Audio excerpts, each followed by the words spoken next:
Habari Gani, my beautiful brothers and sisters, both on the motherland and in the diaspora. I greet you in the name of our beloved ancestors. May they always love and protect and guide you down the path to your liberations.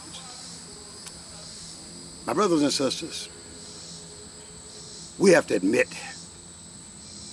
some bad things in our lives so that we can get over the effect it has on us and present the opportunity for us to lay down a roadmap to our liberation. My brothers and sisters, listen.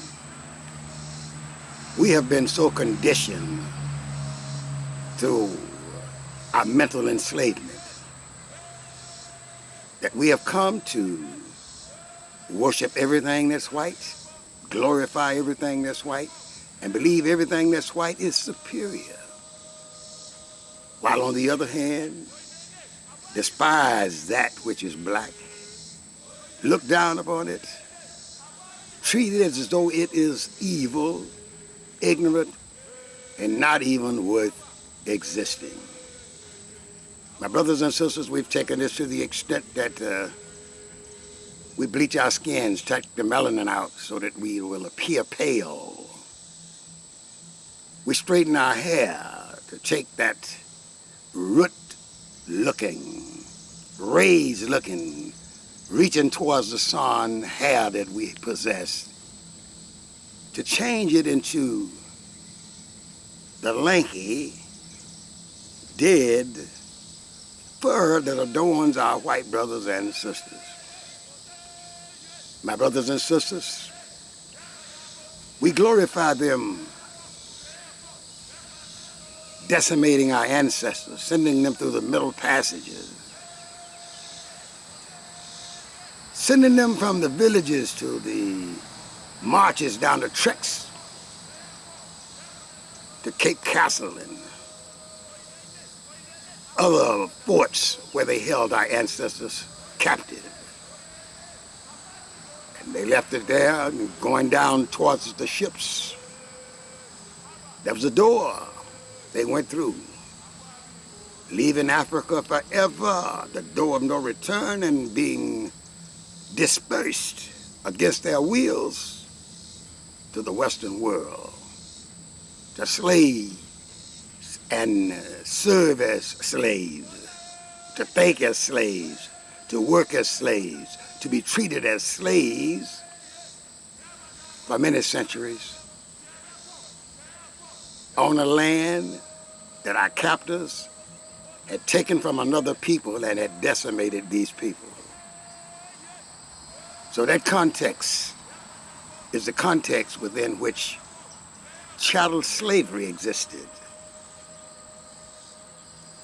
They separated themselves, those people who came here, those migrants who came here against the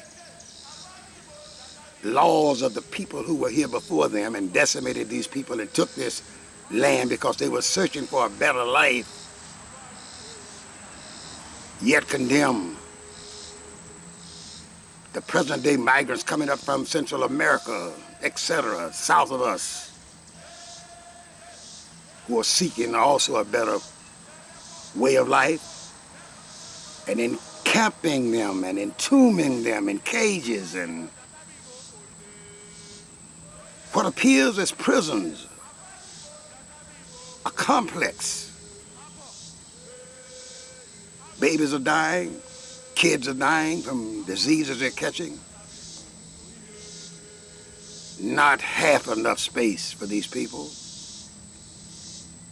But you know, my brothers and sisters, we need to think about this. We need to start using our mind.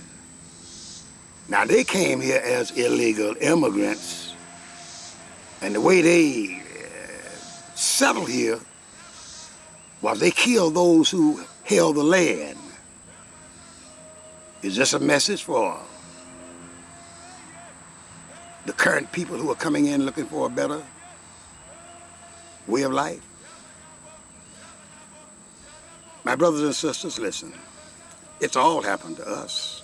They separated babies from mothers back in slavery, taking them from their breasts and selling them sometimes in another state. We know what it is to be separated from your mother, never to see her again. So we can identify with it, and we do identify with it. But we expect them to also identify with what we are going through and support us every step of the way in our struggle. That way, united, we can take care of liberation business. But my brothers and sisters, before we can get to this stage, we got to realize, recognize, and act like we understand who we are. And begin to project that image of who we think we are. That is the sons and daughters of the kings and queens of Egypt, Ethiopia, throughout what they call the now Middle East, which is Northeast Africa. Just about all over the world. We are the sons and daughters of those holy ancestors of ours. And we must exemplify their spirits in our confrontations with others, whether peaceful or not peaceful. We must bring peace. But if priests are not forthcoming, we must step back from that peace and deal with them objectively. But if they want our embrace, they must also embrace us. Embrace means both wrap their arms around one another and become as one in spirit. So, we must mutually embrace one another. I must understand that you have some different needs than the needs I have. You must understand that we as black people who were treated as slaves, who were conditioned as slaves, who were worked as slaves, have also some differences and different programs and goals they want to attain. So we must mix those two up, my brother. Not really, we can't really mix those two up because you want what every basic American wants, see? I want what every basic American wants. See, we right there on the same line with that. You got what I'm saying? But when slavery comes into the picture, the scenery changes. The ideology changes. The philosophy changes. The ideas about how we can change, bring about a rebirth or a transformation in the present matrix that exists is that we come together as one, think on the same lines towards the same goals,